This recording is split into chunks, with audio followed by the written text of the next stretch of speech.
Okay, this is the second video for collaborate. So we know that collaborate means to work together, and that means that you're not always doing the same thing.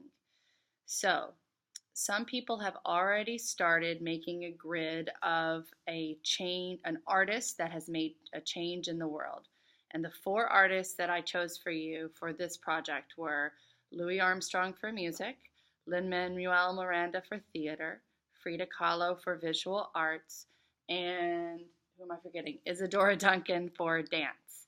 So there have been people around, you probably noticed if you haven't already started. Either you've already started drawing one of these people using the grid method, or you've seen somebody start drawing one of these people using the grid method.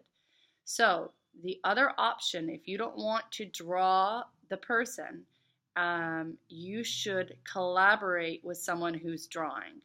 And there are two ways to do that.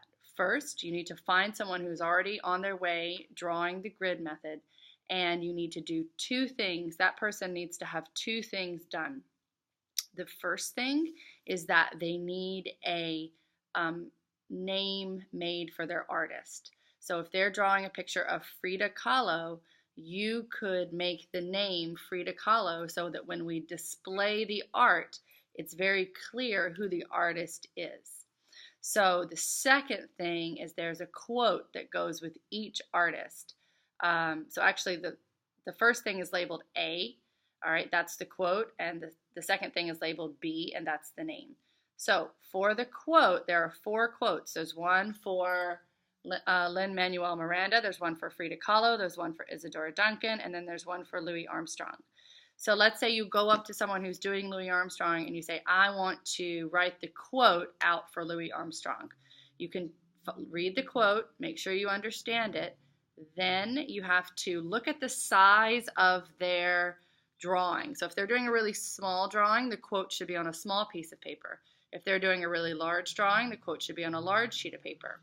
You can get your paper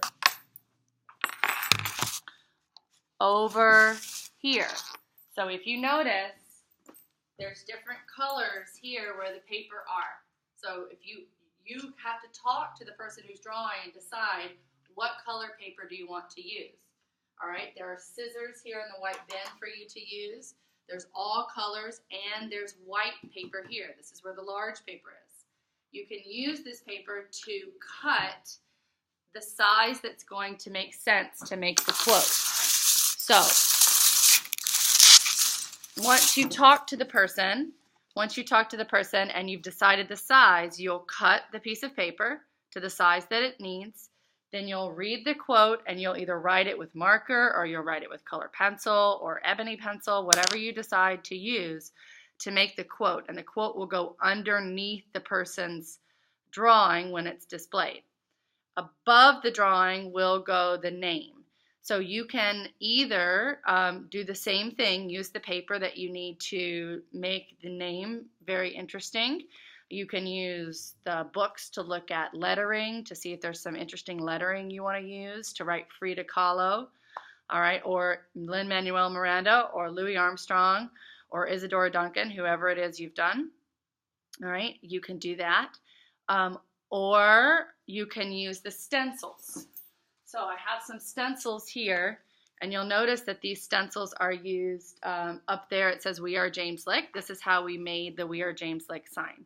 So you simply take a piece of paper, put the stencil over it, and you trace the piece of paper, and then you can cut that out and actually put it on another sheet of paper if you want.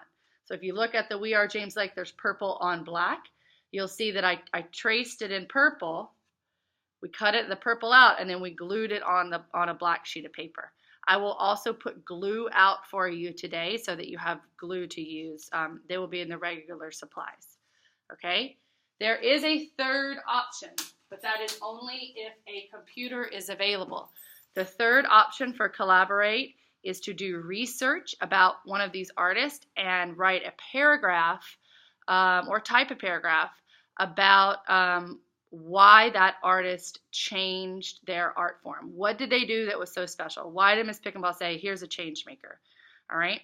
If the other thing is that if you have chosen your own artist, in 8th grade I allowed some people to choose their own artist, then you need, and someone comes to you, then you also need to have those things. You need to have a title. You need to have a special quote, something that they've said that's interesting, and to be able to tell me why they are a change maker in art. Okay? So you don't have to do the grid if you haven't already started. If you've already started the grid, keep going, and someone might come to you to collaborate to help you get your title and your quote, and maybe even some information about your artist and why they changed the world.